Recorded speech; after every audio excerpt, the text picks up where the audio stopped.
সুখ কি? বাস্তবেই কি মানুষ জীবনে সুখী থাকে? নাকি মানুষ জীবনে শুধু দুঃখ, কষ্ট, যন্ত্রণা ভোগ করতেই এসছে এই পৃথিবীতে? সারা জীবন কি শুধু দুঃখে ভরা?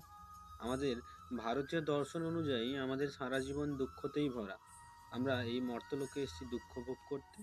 যখন কোনো সময় দুঃখটা লঘু মাত্রায় হয়ে যায়, মানে দুঃখটা কমে যায়, তখন আমরা নিজেদের সুখী বোধ করি বা সুখ অনুভব করি। তো আমার ধারণা এটা যে হ্যাঁ, সুখী থাকা যায়, সুখী থাকা সম্ভব। কিন্তু সে সুখ সম্পূর্ণ নির্ভর করছে তোমার এবং তোমার চিন্তা ভাবনার উপর, তোমার ধারণা, তোমার ব্যক্তিত্ব, তোমার বিচারের উপর। কোনো ব্যক্তি, কোনো বস্তু, টাকা, পয়সা কিছুই তোমার সুখ এনে দিতে পারবে না। একমাত্র তোমার নিজস্ব মানসিক চিন্তাই এনে দিতে পারবে। যদি তোমার কাছে যা আছে তাই নিয়ে সুখী থাকো, তাহলে তুমি সুখী। জীবনে 10,000 টাকা ইনকাম করেও মানুষ খুশি, কিন্তু তোমার কাছে অগাধ থাকলেও তুমি খুশি নও,